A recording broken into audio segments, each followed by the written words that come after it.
Recently, I hiked Durango, Colorado's Purgatory Flats Trail, which not only takes you to Cascade Canyon, where the Silverton train passes through, but also the semi-ghost town of Tefft Spur, which was never a town, however has the remains of some buildings and train cars surrounded by some of the most beautiful scenery in the world. The hike itself is about 8.5 miles in round length, and you will start off by hiking down a hill from Highway 550 at the Purgatory Resort, and then passing through a beautiful green field, where I found a small collapsed miner's cabin that over time has been reclaimed by the earth. Moving onward, you traverse through a rocky canyon which has an epic river running straight through it. This was probably the hardest part of the hike, as most of the trail was very rocky with a lot of switchbacks. You also have to watch yourself to avoid falling off of the edge and falling into the insane rapids below. Also, if you're enjoying, then please make sure to subscribe and turn on notifications so you never miss a new mining exploration, and leave a like and comment letting me know your thoughts on this trail as well. I greatly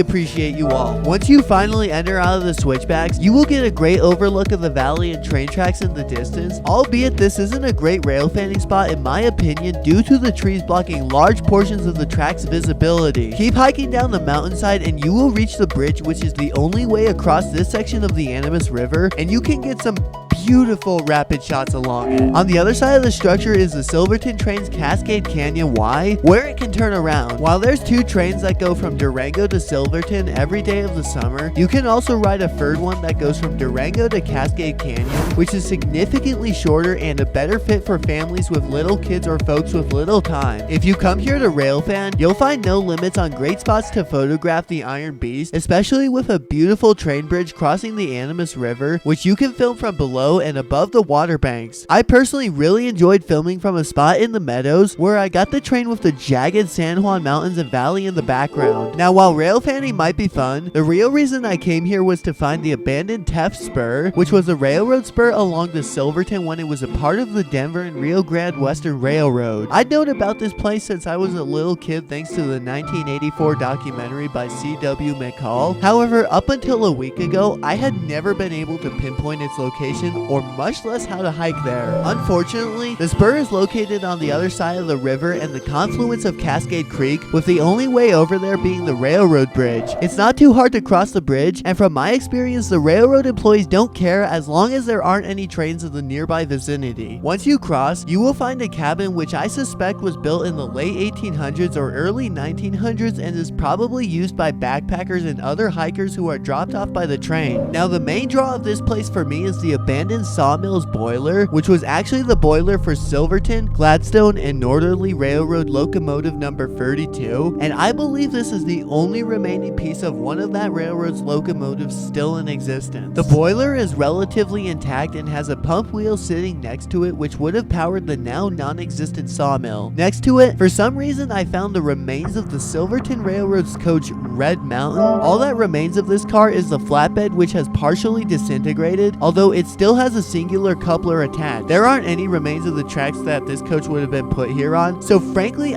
I have no idea why the railroad left it here or how long it sat here for. I also discovered a collapsing small cabin, which I assume was a section house for the men who would have worked the railroad line. There's also this path going on the side of the mountain, which I didn't get to explore due to fallen trees blocking the way. After visiting Tefft, I walked back across the train bridge and got some incredible meadow shots of the Cascade Canyon train heading back to Durango. I then decided to explore the trail near the bridge, which follows the train's route along the way to Silverton from the other side of the river. I didn't follow the route too far because I was mainly looking for a clear spot to film the train, although I did cross over a small waterfall. I ended up finding a spot off trail along the riverbanks which had a dope rocky wall view, where I watched the first train from Silverton, led by a Klondike diesel doubleheader. For the second train, I found a second spot with an incredible view of the train passing along the forested Rocky Mountains. At both of these spots, I had to wade into the water to get the best shot, but I could only go out a little bit because of how crazily high the Animus River currently is. With the second trains passing, I started my trek back home. This is certainly an awesome hike for rail fans and frankly anyone who just wants to explore the wilderness of the San Juan. I promise you that even if you don't care about trains, Purgatory Flat still has a lot of beautiful scenery to offer you, and for me, it felt like passing through heaven. This has been Zane. Thank you so much for watching, and please hit the like and subscribe button to help my channel out in the algorithm. Also leave a comment telling me your thoughts, and I'll catch you all in the next one.